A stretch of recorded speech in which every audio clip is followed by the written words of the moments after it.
hecho como el favor. Ay,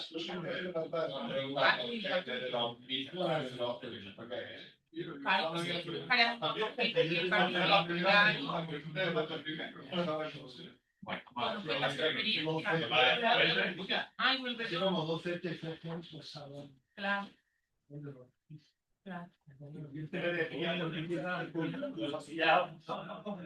A ver, ya no la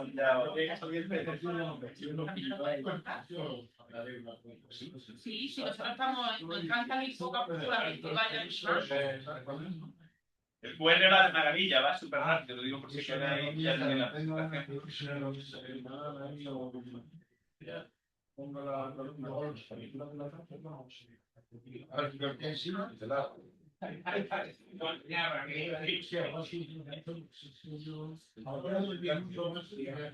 claro, pero está muy bien así que nos den.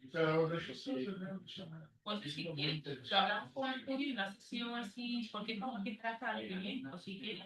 No digo la jornada, pero si no puede una sesión del equipo docente, sí no puede dar la sesión. Claro.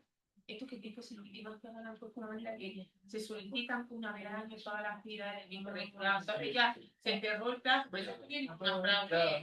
Sí, a lo mejor se solicitó en noviembre y ahora. Sí, esto es mucha burocracia. A ver, pero como nosotros somos pasados, lo aburrimos a ellos. Lo aburrimos a ellos, nosotros aburrimos a ellos. Yo creo que si hubiéramos conseguido eso, no pensaba. Pero algo me salió en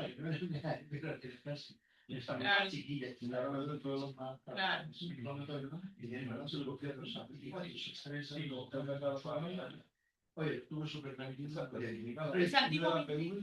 Había profesores de toda la vida, había buenos profesores y cuando había cualquier problema siempre estaba al lado del estudiante. Y esto solo se llevaba a dar agua. Claro. Porque eso ya con todo lo que sea, pero se llevaba a dar todo. Claro, yo también con eso. Pero no, hombre. Pues este año entraba más, este año por lo menos en primero tengo 3 o 4 y en posgrado, que yo soy la coordinadora de posgrado, es una pasada de subida. Un año, yo empecé con 12, el año pasado tuve 24 y este año voy por 35. No lleva no suele. No suele, esto. Que Pedro no te contesta. Yo aquí no soy. Uno que sale. No puede ser, es la normativa, es la por NA o por la adaptación aplica en el momento que se te solicitan y concede. No son retrospectivas.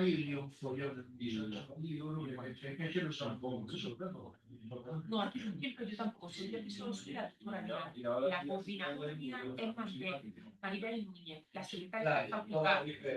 No de todo, de toda la facultad. Y los coordinadores y los tutores, los que trabajamos con ella, es Mariano y la burra. ¿Vale? Pero luego un pobrado, yo soy la cuidada temporal, o sea, yo veo que está aumentando. No tengo una cuidada.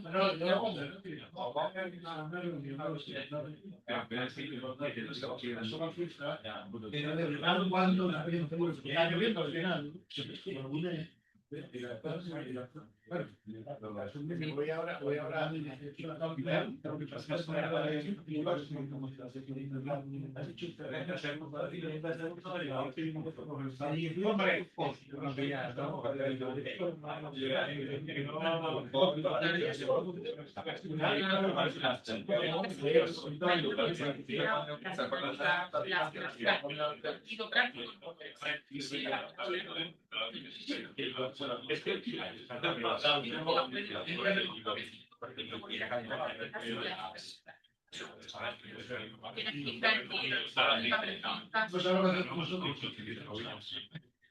Pues sí, al final estaba ahí, pero bueno, y como pero al final, pues mira, se le meten 4 pero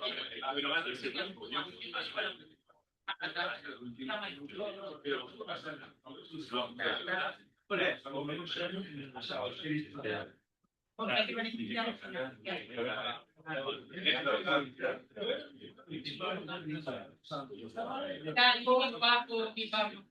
Soy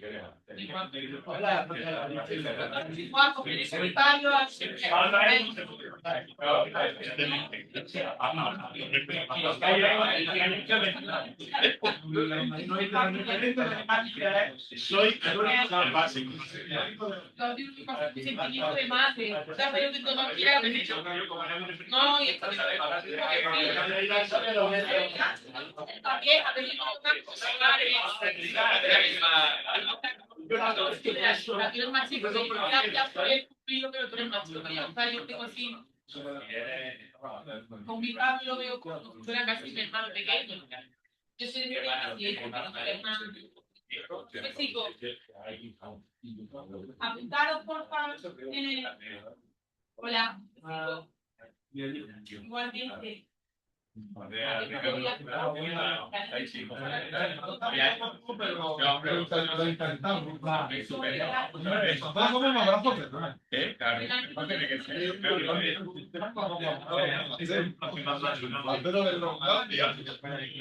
Eso sí que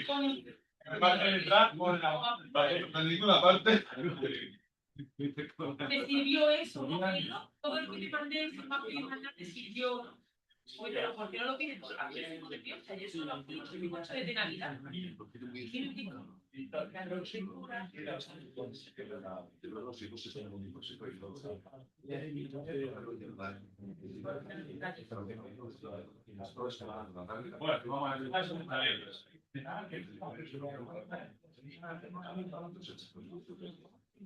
días.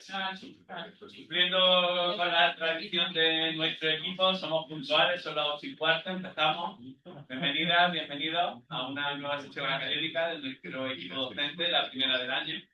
Feliz entrada de año para todos. Estamos ya a mediados de enero, pero bueno, es la primera vez que nos vemos todos juntos en nuestro equipo y por lo tanto merece esa felicitación. Y fijaros que bien nos hemos despertado esta mañana cuando hemos recibido el correo del Vicerrectorado de Calidad confirmando que nos han concedido los 2 proyectos F2 que pedimos. El primero para la realización de las jornadas de innovación docente en educación médica, la segunda edición, la próxima semana. Y en segundo lugar, el curso de instructores en simulación clínica. Recordáis que la primera sesión del equipo docente de este curso académico fue sobre el impacto que tiene la simulación clínica y la educación médica, y por eso entendimos que era muy importante la creación de un grupo de profesores de esta facultad con formación específica en simulación médica. Por lo tanto, indudablemente, mi agradecimiento a todos y a todos los miembros del equipo, por supuesto a nuestra querida Marta, que yo sigo pensando que es el alma del equipo y así se lo digo todos los días, y muy especialmente al equipo de Canal y al decano aquí presente, porque obviamente sin el apoyo, el soporte y sobre todo la confianza que han depositado en nosotros hubiera sido imposible conseguir 2 proyectos en FP2. Eso no es fácil. Hasta donde yo he visto, es verdad que me han faltado algunos por ver, creo que somos la única facultad, no sé si el decano tiene otra información, que hemos conseguido 2 proyectos en el FP2. Por lo tanto, qué maravilla comenzar así el último día de la semana. Dicho esto, no quiero restar el protagonismo, nuestro verdadero protagonista, nuestro querido profesor Bernardino Alcázar. Y bueno, pues Nino, quiero decirte que 1.000.000 de gracias, que sabemos que estás súper ocupado, que tienes que irte en un rato a pasar planta y luego a Madrid, y luego ¿dónde? Bueno, ya te quedas ahí, ¿no? Así que una persona tan sumamente ocupada y con tantos compromisos como el profesor Bernardino Alcázar, siempre es un placer y un lujo tenerlo aquí, mucho más pues a nuestro amigo Nino. Así que Nino, gracias, pues somos todos tuyos. Nada, muchas gracias, profesor Cárdenas Cuadra, muchas gracias por invitarme a esta sesión. Últimamente tengo un recurso que es como me pone muy nervioso que la gente empiece a hacer fotos mientras que yo voy hablando y demás, directamente les pongo un QR donde tienen toda la presentación, toda la bibliografía, que después no tengan que buscar, y esto dónde lo puso, qué cita de revista era, tal, pues bueno, pues ahí lo tenéis, podéis escanearlo. Creo que el único requisito es que tengáis Dropbox, me parece, para que podáis acceder al Dropbox donde tengo esta presentación. Está en PDF, no pesa nada para quien quiera tenerla. Después, como si no, la pasamos también por el grupo para que todo el mundo la tenga. Bueno, como sabéis, yo soy neumólogo, entonces, claro, si alguien me pregunta qué es lo más importante que has vivido en los últimos, no sé, desde que empezaste casi tu carrera profesional en neumología, pues diría que probablemente tengamos que remontarnos 6 años atrás, ¿no? Y 6 años atrás hay, bueno, para los que también me conocéis mucho, sabéis que una de las cosas, como he dicho, el profesor Cárdenas, que me gusta viajar, y últimamente además es libre de viajar, muchas veces a Londres. Bueno, pues en Londres,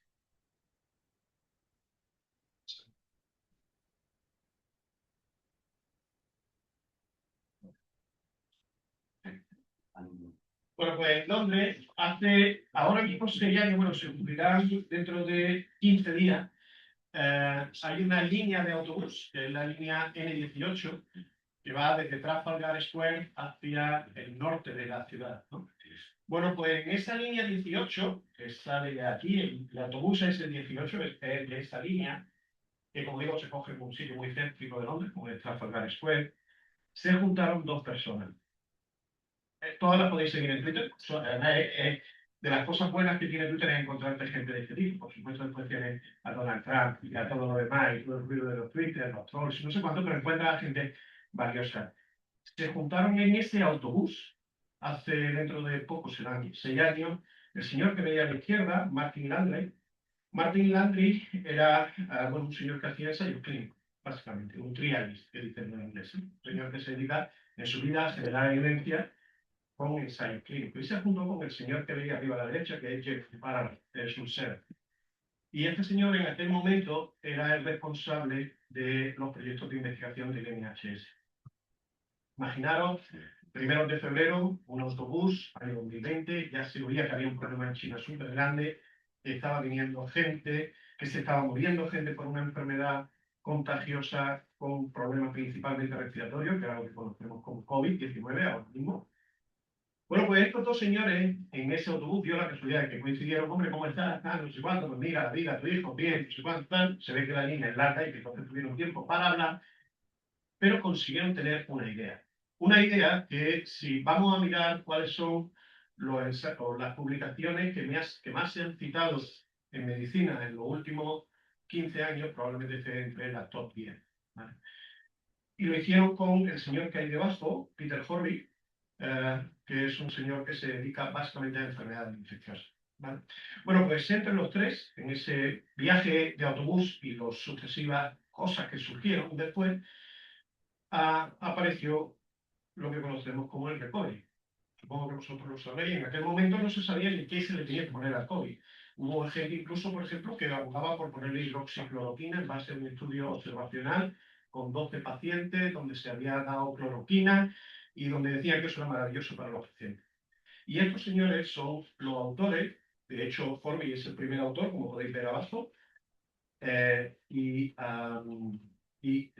que después cuando veis la publicación están todos entre los autores senior, etc.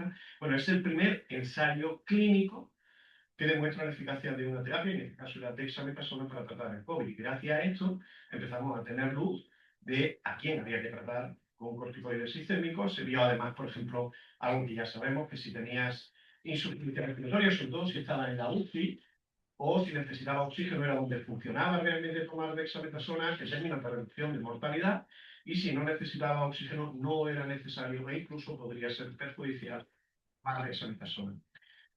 Bueno, pues con todo esto, lo que es que estos señores no eran una industria farmacéutica X que tuvieran un interés en desarrollar una dexametasona, eran académicos, eran gente como nosotros, y probablemente esta idea, montándose en un autobús en Londres un día de febrero, viendo la que se venía, les ha cambiado su vida. Ha cambiado su vida, ha cambiado, por supuesto, la vida de muchas personas que han salvado la vida, gracias a que estos señores desarrollaron la evidencia, y ahora mismo se explica en todas las facultades que el COVID se trata con dexametasona cuando tiene insuficiencia respiratoria. ¿Vale? Bueno, pues precisamente para eso creo que esta sesión que el profesor Cárdenas me comentó hace algún tiempo que por qué no hablaba, porque yo he hecho muchos ensayos clínicos, sé más o menos cómo se funciona, qué impacto o qué utilidad tiene en la carrera científica, o sea, en tu carrera profesional académica, no tanto como, no sé, como paciente, como médico, por supuesto, también.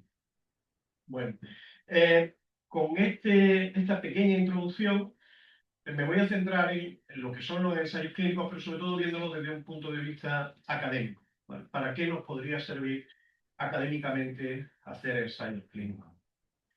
Y tal vez lo primero que tenemos que recordar es que, bueno, lo que enseñamos en las facultades de medicina son probablemente, en la mayoría de las veces, son guías de práctica clínica, como son las guías de tratamiento de la hipertensión, de la cardiopatía isquémica, de la diabetes tipo 2, del EPOC, de la cirugía.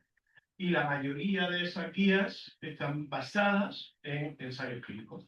O cuando se incluyen ensayos clínicos, normalmente las guías es lo que hace que cambie una guía de práctica clínica o que se modifiquen con los algoritmos de decisión de cualquier enfermedad.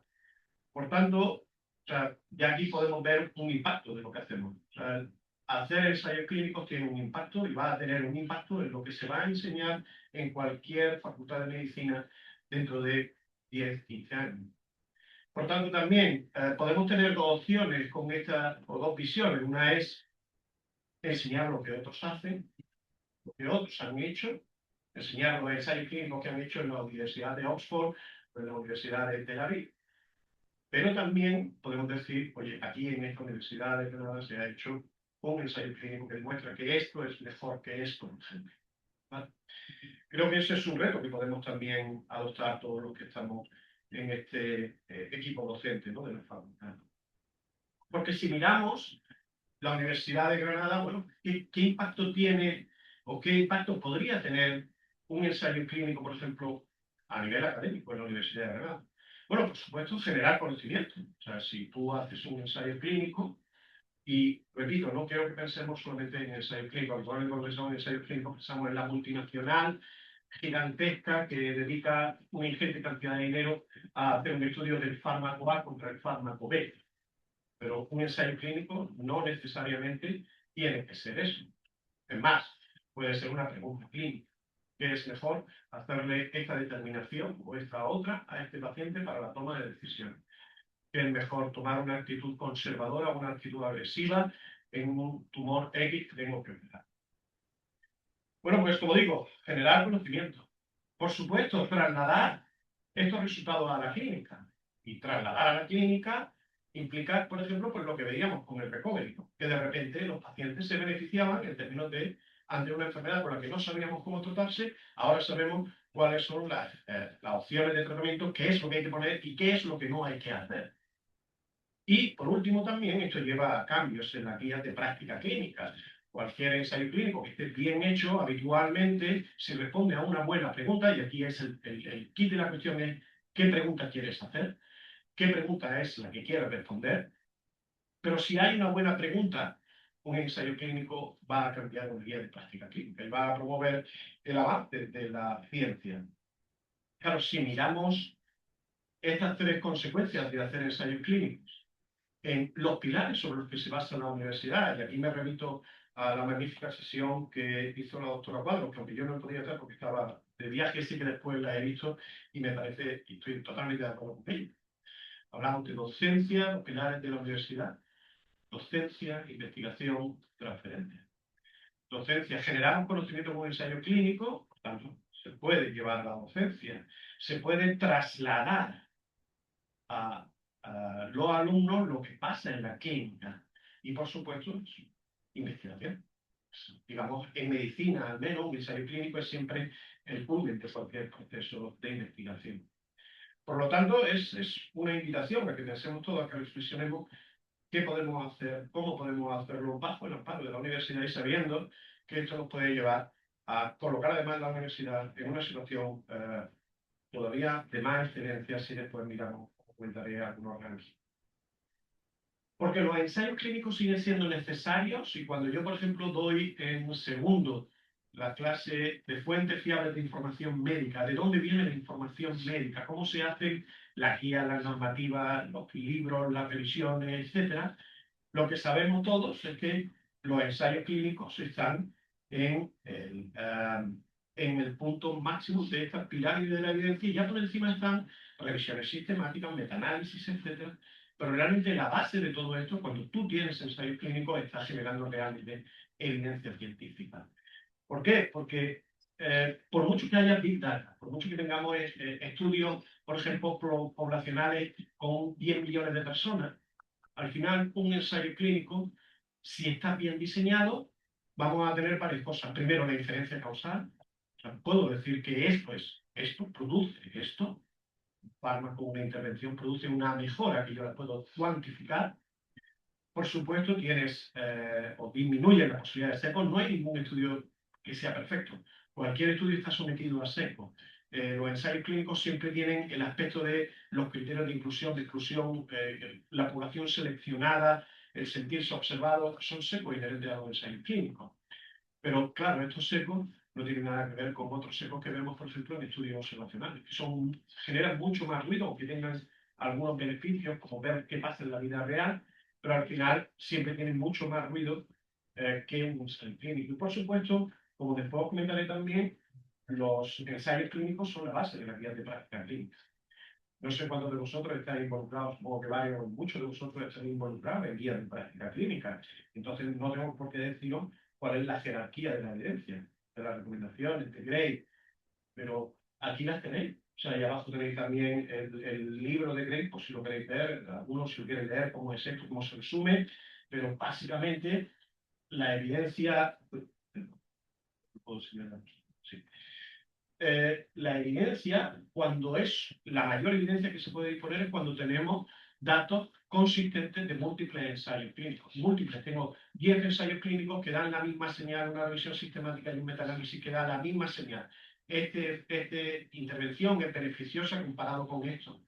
Eso va a una guía de práctica clínica. Y es lo que hace que, si además el beneficio es mucho mayor que el riesgo que se asume por esa intervención, es lo que te da estas recomendaciones, por ejemplo, que te dicen recomendaciones fuertes a favor de utilizar, por ejemplo, estatina después de un infarto de miocardio, o de hacer este tipo de intervención quirúrgica a un paciente.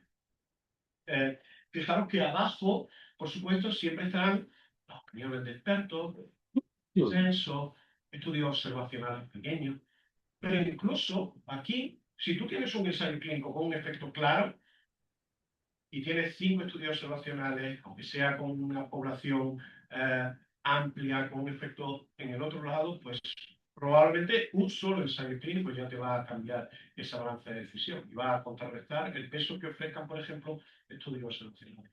Por todo lo que comentaba antes, por todas las implicaciones de aparición del sesgo, etc.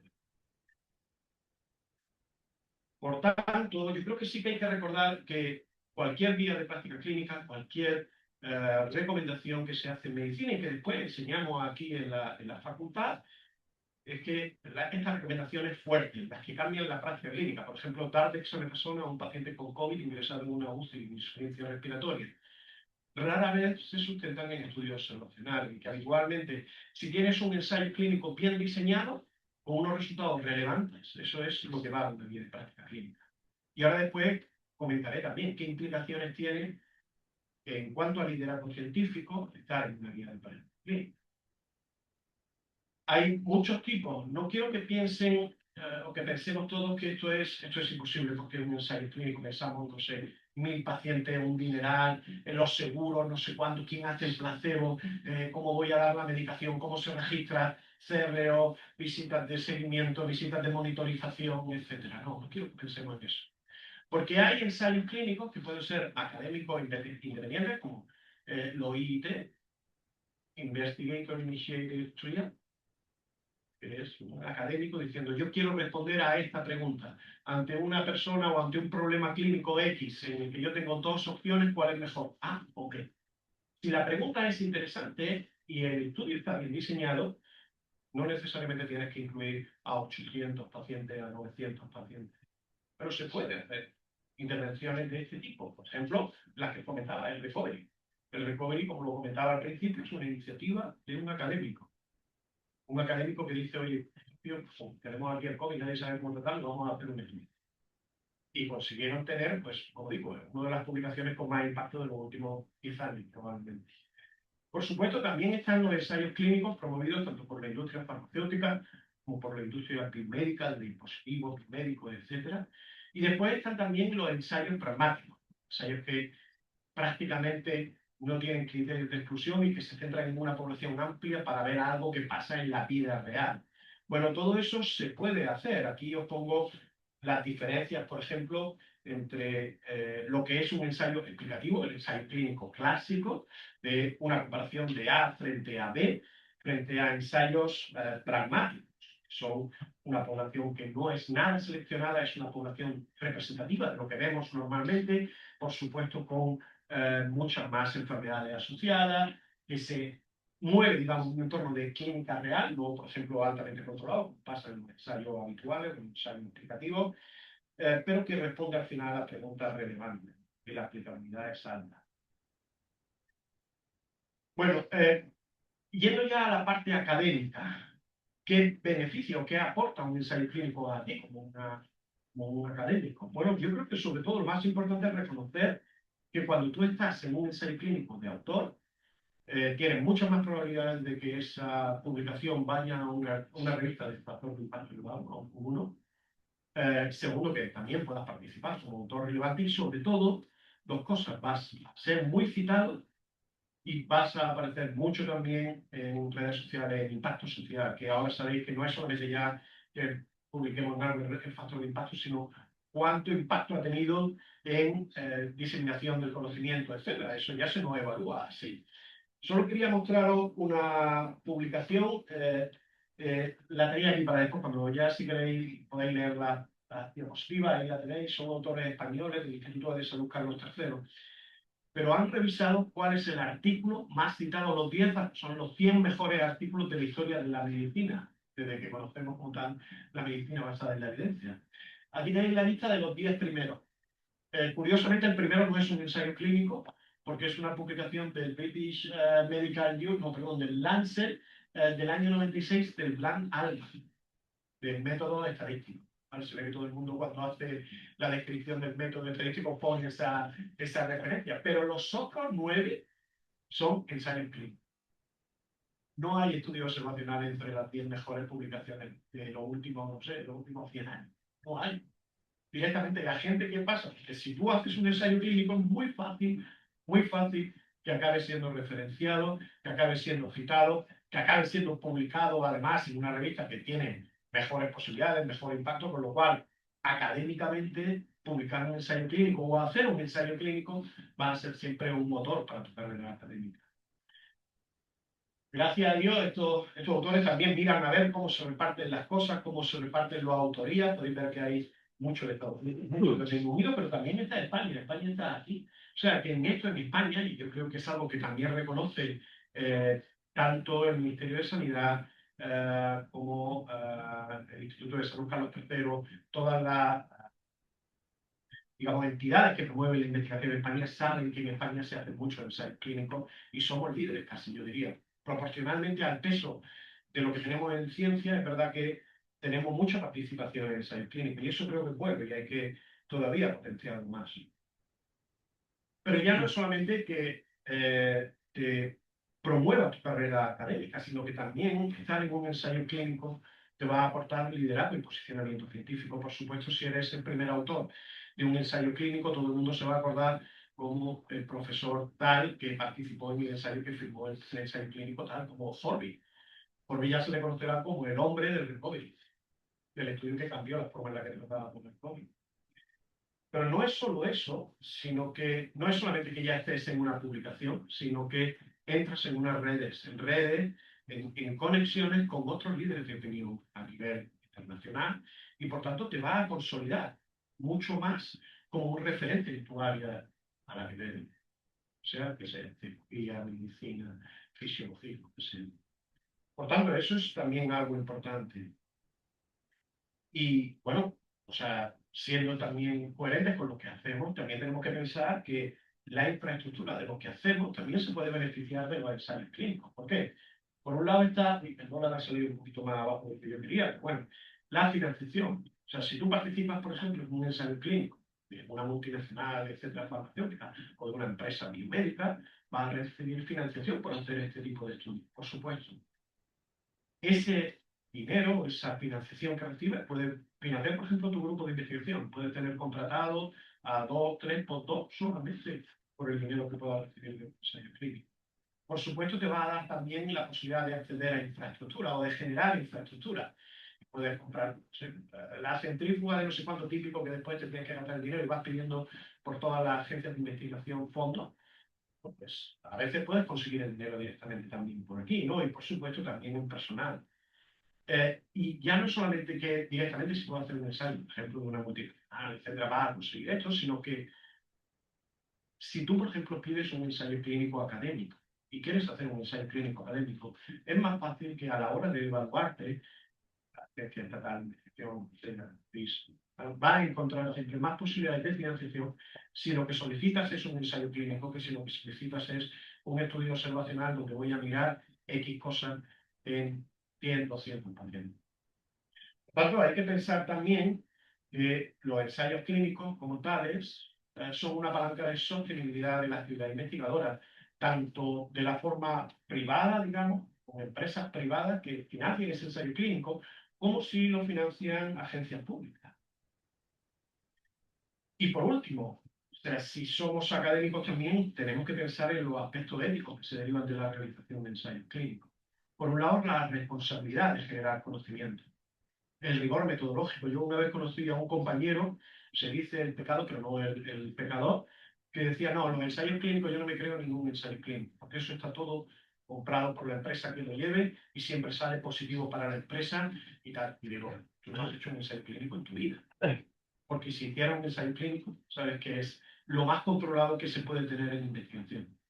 Si usted después, dentro de 15 años, tiene un medicamento magnífico que demuestra que esto mejora la supervivencia frente a tal, va a venir una auditoría de la FDA a su consulta, va a llamar, es decir, enséñeme todos los documentos de este estudio, que cambió la forma de tratar tal enfermedad.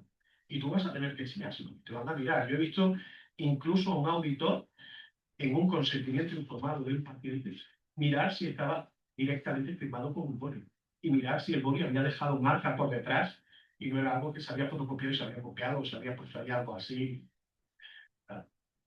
Y bueno, sufrir una auditoría y decir que usted dijo que a este paciente había tenido aquí un deterioro, pero no se acuerda que es que este deterioro empezó 2 semanas antes porque hemos entrado en su historia clínica y hemos visto que empezó 2 semanas antes.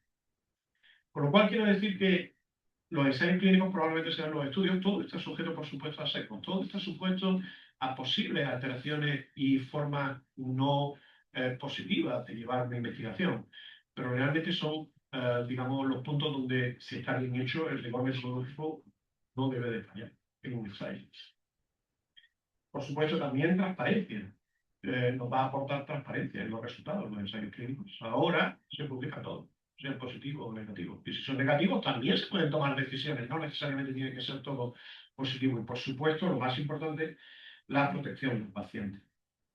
Bueno, pues creo que termino ya solamente para terminar con una idea, ¿no? O sea, si nuestra visión como academia es generar conocimiento y transmitir conocimiento. Si hacemos ensayos clínicos, estaremos también generando conocimiento que se podrá transmitir. Fíjate que vengan aquí dentro de 10, 15 años, no sé. Pero claro, si no hacemos ensayo clínico, generaremos también conocimiento, pero no la misma calidad de ese conocimiento y nos dedicaremos más a transmitir lo que otros han hecho. El ensayo clínico que se ha inventado en la Universidad de Oxford, Cambridge, Harvard, etc. Nada más, mensaje para llevar a casa. El ensayo clínico creo que es la expresión máxima del método científico de medicina. O sea, si tú quieres saber si algo de verdad funciona, no me vale, tengo un estudio observacional, no. Ensayo clínico. A uno le haces una intervención, a otro no le haces intervención, me da igual ya después si quieres ciego, más, menos ciego, tal, pero demuéstrame que dando la intervención mejoras esa intervención. Es un motor de liderazgo científico, te va a aportar liderazgo en el sentido de publicaciones, redes de conocimiento, etcétera, que además, adicionalmente, además de todo eso, adicionalmente te va a ayudar a captar recursos, talento, crear grupos de investigación y, por supuesto, aumentar el prestigio del investigador y de la institución. Creo que solamente por estas 4 razones, todos deberíamos de plantearnos siempre intentar que desde nuestra posición se puedan favorecer estos tipos de estudios. Nada más, para los que queráis buscar bibliografía, bueno, aquí os pongo 2 libros que son básicos de cómo son los ensayos clínicos, qué requisitos hay que hacer, preguntas, etcétera, cosas administrativas que hay que hacer, ¿vale? Y un tercero, que tal vez este más, no es tanto de lo que es un ensayo clínico, pero pensar en cómo se cambian las decisiones en medicina, en la guía, gracias a los ensayos clínicos. Es un estudio que es un libro que está muy bien porque te dice cómo la evidencia cambia y cómo, por ejemplo, pues no sé, el respiratorio, en una determinada enfermedad hace algunos años se decía que lo mejor era dar 3 medicamentos, porque había un estudio observacional que decía que los pacientes que recibían esos 3 medicamentos vivían más. Se hizo un ensayo clínico y el resultado fue no solamente que esos 3 medicamentos eran buenos, sino que eran perjudiciales para el paciente. Y eso llevó a que se cambiara toda la concepción de la enfermedad, cómo se tenía que tratar esa determinada enfermedad. Como esos ejemplos hay muchísimos en medicina y todos normalmente vienen porque un ensayo clínico ha demostrado que esta intervención no es útil para el clínico. Por tanto, bueno, pues siempre hay que tenerla en cuenta, ¿no? Digamos, como cambio en cómo trabajamos. Y hasta cualquiera de estos 3 libros están en Amazon, los podéis buscar y son fáciles de encontrar. Y sobre todo el de la derecha es una lectura muy, muy agradable. Nada más terminar, agradecer vuestra atención. Estoy seguro que si ahora hay preguntas, pues podremos discutir también sobre ellas. Y efectivamente, donde terminó el viaje de estos 2 señores cuando hablábamos, ¿no?, de Martin Landray en la línea 18 del autobús de Londres, bueno, pues también termina con este día amaneciendo en Londres, también hace poco, una semana que estuve por allí. Muchas gracias.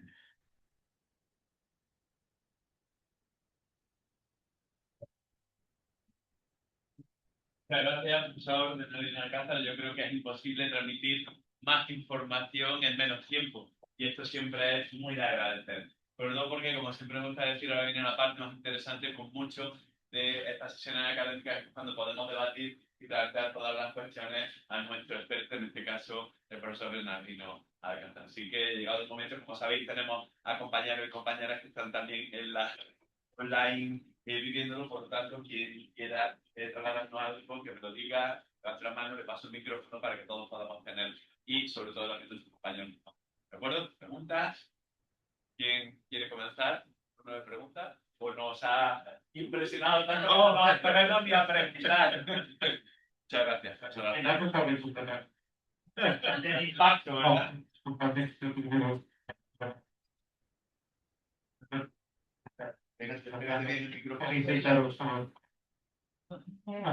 Yo creo que aquí se me oye. Sí, pero el problema es lo que está en los... No, pero ya círculos de casa. Ahora, pégatelo bien para que te veas. A los de casa no te ven. Es un poco de oficio, pero puede enseñar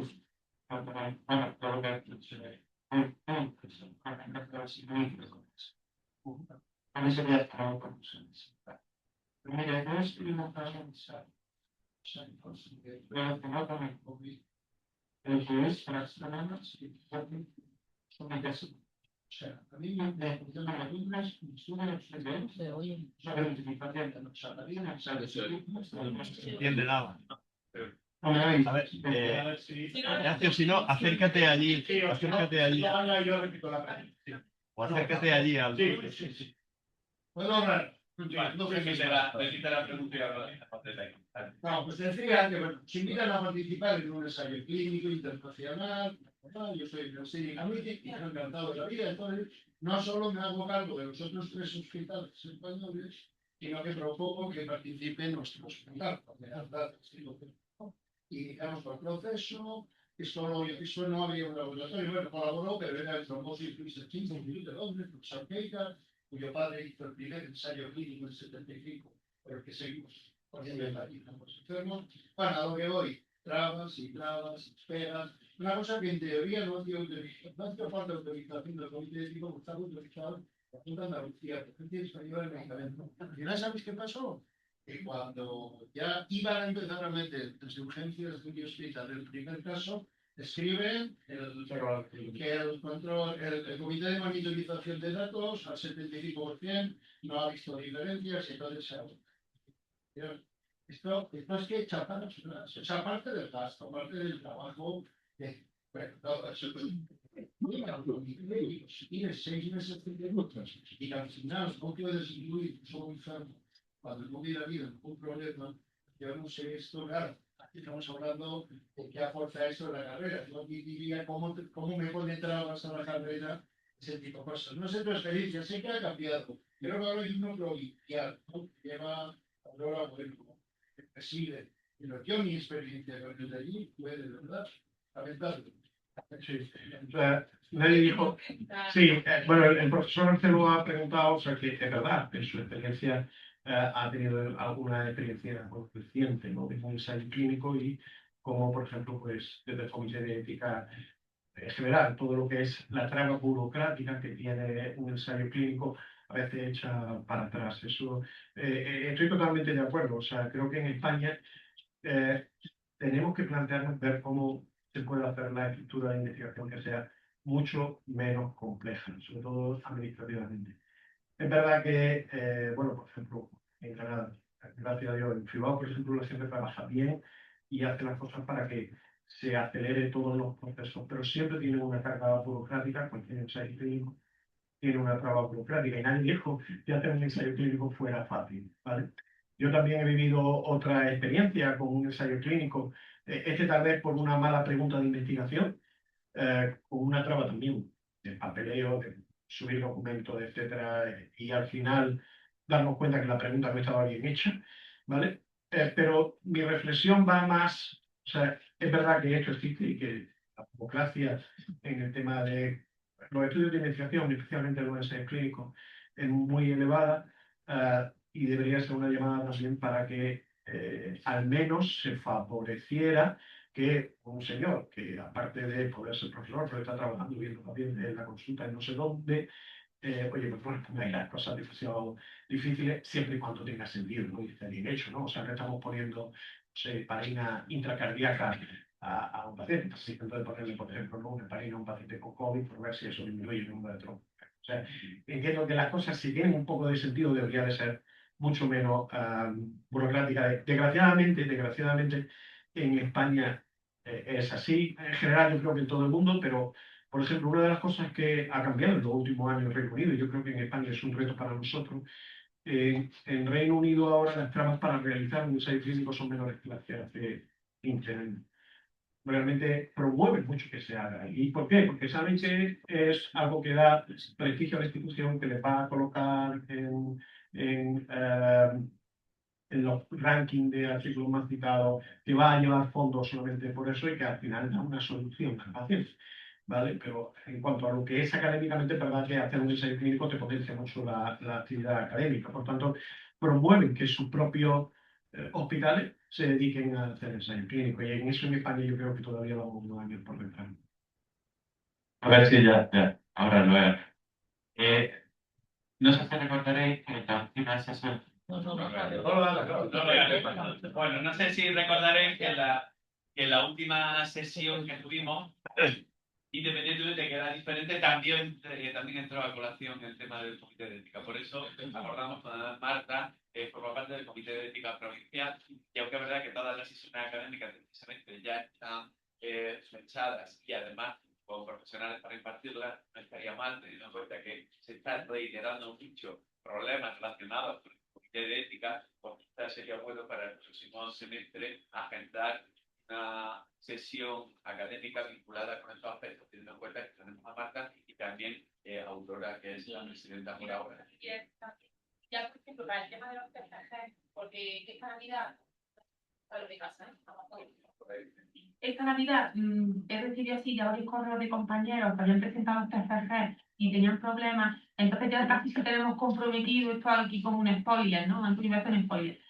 Una sesión para la gestión de los TFG con Paloma, no me acuerdo del apellido que me quedo, Paloma es una miembro de, ¿cómo? Muñoz, ¿no? Paloma Muñoz para los TFG, pero sí que es verdad que para el resto de proyectos de investigación podríamos hacer una sesión pues, con Aurora Bueno, Salvador Arias, Javier Martínez, es decir, no soy yo la única representante de la Facultad de Medicina en el Comité de Ética, pero el profesor Arcel, la culpa no la tenemos los comités de ética, es la normativa española, nosotros solo aplicamos normativa española, ya ves, hay desconocimiento, algunos aspectos en que pues, hay que ser precisos, ¿no? Porque así lo requiere, pero que sí, que sepáis, yo hago el spoiler, que vamos a hacer una sesión para los CFG, porque todos los CFG que sean casos clínicos, bueno, casos clínicos, sí, casos clínicos de un paciente tienen que pasar por el comité de ética. Y luego, para estos ensayos clínicos, pues perfectamente podemos hacer una sesión. O veo que hay muchos compañeros de preventiva, que ellos son los super expertos, ¿no? Y los ensayos clínicos, aleatoriedad, triple ciego, ¿no? Pues también nos puede dar una sesión para que nosotros aprendamos más en detalle metodológico. Que vaya José Antonio Marín Año Nuevo, lo típico.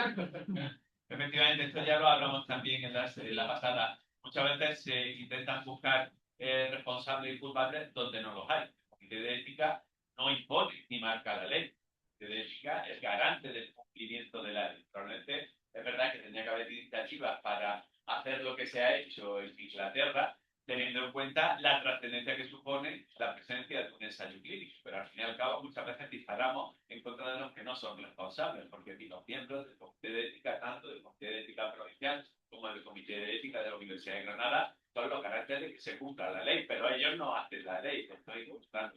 De todas formas, también recordar que en abril vamos a tener que la parte Cristina López Espada una sesión específica sobre los trabajos de fin de grado y el impacto académico. Ahí hay indudablemente saldrá también aspectos vinculados con los temas relacionados con el Comité de Ética y las diferentes solicitudes que se tienen que hacer, porque todos tienen que pasar por el Comité de Ética. ¿Más preguntas? Hacerlas, como no tenemos, sino a qué cantidad, si no llevo competencia para solucionarlo de otras que tenemos. Le hacéis la pregunta y luego si acaso la repitaré o la repito yo. ¿Más cuestiones, más preguntas para nuestro querido Nino? Yo tenía una, porque hay que hacer otra vez que repetía, me hago aquí. Como al final tú has dicho que es súper importante, ¿no? Que los ensayos clínicos aportan valor a la institución, pero tú has mencionado que privado aporta, pero nosotros, yo a veces he hecho un poco en falta, ¿no? La universidad o la facultad hubiera como una unidad de apoyo a ensayos clínicos, ¿no? ¿Tú qué piensas? A ver, yo creo que somos allí hay de todo en la facultad, hay gente de ciencia básica, hay gente clínico, pero yo creo que si la universidad como tal fuera promotora de ensayo, o al menos si no promotora, o sea que tú vas a hacer, por ejemplo, tienes una idea, ¿no? Esto es un ensayo clínico académico, quiero hacer esto, que hubiera la posibilidad de que la universidad me apoyara en este aspecto, o bien que si quiero participar en un estudio internacional, una compañía multinacional, o sea, pudiera hacerlo a través de la Universidad de Granada, estaría bien. Lo que me preocupa siempre son la duplicidad de funciones, ¿no? Pero yo creo que, o sea, la universidad, desde el punto de vista académico, debería de promover, al menos en ciencias de la salud, los académicos, los profesores, pudiéramos generar evidencia con ese clic. Si tenemos el apoyo de cómo hacer las cosas de aquí en buscar en su tal, va a ser siempre mucho mejor. ¿Más dudas? ¿Más preguntas? ¿Más inquietudes? Darle las gracias a nuestro amigo. No, bueno, si no quiero hablar, yo hablo más. No, darle las gracias a nuestro amigo Nino por la sesión que ha estado muy bien preparada y la ha transmitido muy bien. Y a propósito de eso, de la docencia, de cómo transmitir el conocimiento, me ha gustado mucho cómo nos han contado el ensayo clínico, ¿no? Y lo digo para que lo aplicamos a nuestros estudiantes, a través del cuento de los investigadores.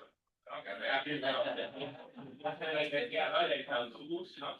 Como también lo digo porque para el estudiantado, ensayos clínicos, revisiones, son temas altos, son temas que habitualmente les resultan pesados, ¿no?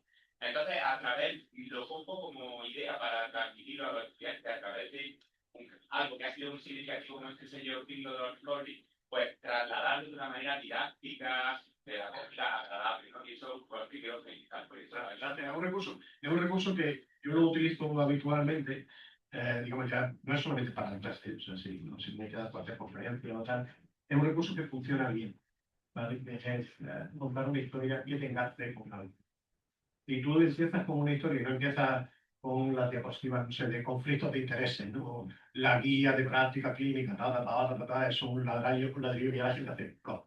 Entonces, si tú cuentas algo que probablemente nadie sepa, una historieta, ¿no? Pues te sirve para captar la atención, pero tienes que hilarla con la sesión. Gracias a Dios también, y en esto el profesor Romero también nos dio una sesión muy buena sobre el uso de la inteligencia artificial.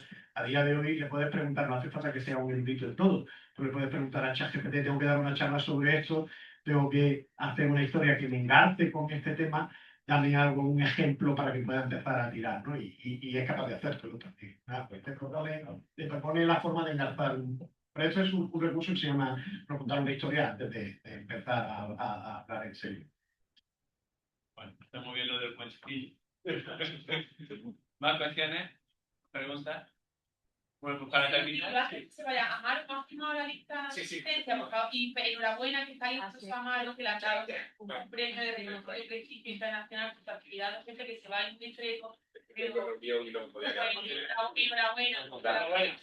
Eso todo, sí, por favor, firmando todo. Y hoy os va a llegar un email del decanato, que yo ayer por el grupo de WhatsApp y el email que tengo de todos vosotros, de algunos, por eso digo, por favor, para que hagáis una aplicación, entréis una aplicación de la UGR y os matriculéis formalmente en la segunda jornada. Es verdad que ya mandaste un correo al profesor Antonio Cárdenas para decir que queréis participar en las jornadas de educación médica, pero si la estáis por el link que estoy diciendo, ¿no? En la oficina virtual, formación PDI, lo va a mandar decanato hoy, ¿vale? Pues también nos da un certificado del director de calidad, que los programas de docencia, acreditaciones, pues puede servir, ¿vale?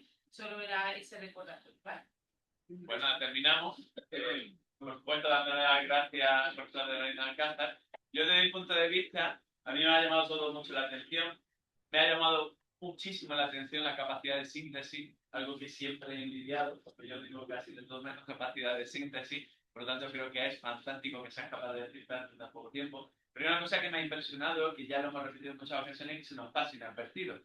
La forma en la que nos evalúan en el momento actual ha cambiado.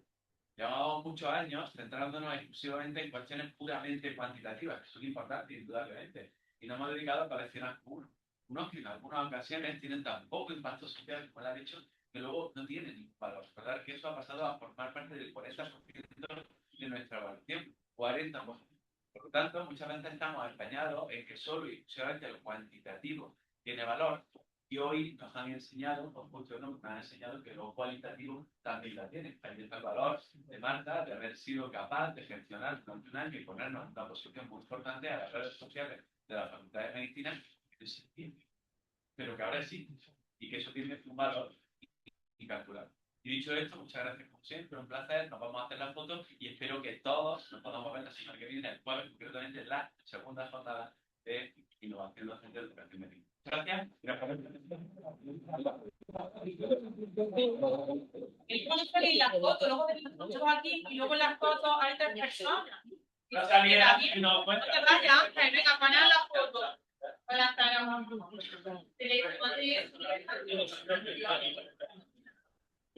ponerla en el centro, que está la única. Sale de central.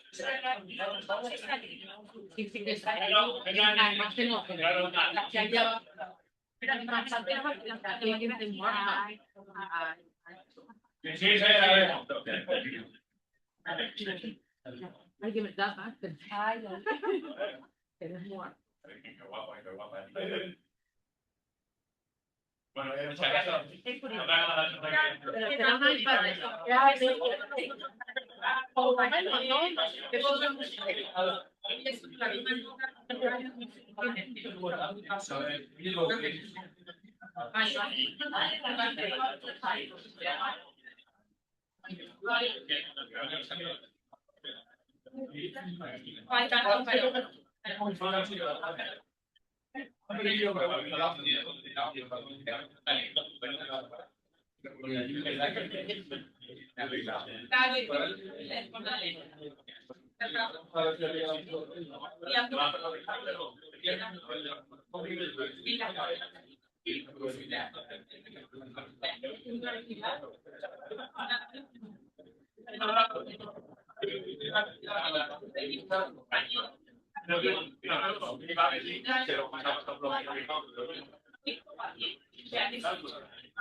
No, me voy ya para ganar los sonidos. ¿Cómo consigo yo un minuto? Sí, es que yo pensaba que no lo he comentado.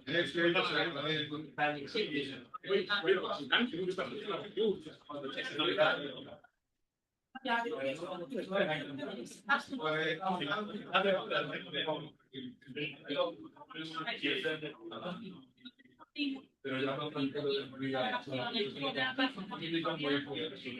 ahora lo pongo.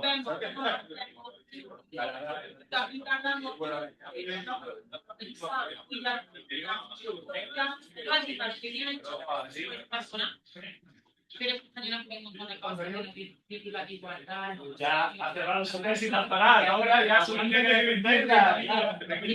No, antes de que cierre tú. Y de Marco, directa. Sí, oiga, el COVID. Ya ha cerrado su tesis doctoral. Ay, enhorabuena por invitarla a que vaya a verte. Ya sí podemos. ¿Qué reacción que fue? Ah, porque también estuvo el vuelo, no se va a quedar. Vamos a tomar un café, después te digo. No, hoy no ha dado tiempo a hacer la lista. Sí, la ha dejado en casa. No diga eso, que no me la tiempo a hacer la lista. Sí, porque la han pedido, pero Sí. oiga, casi uno avisa lo que le Claro.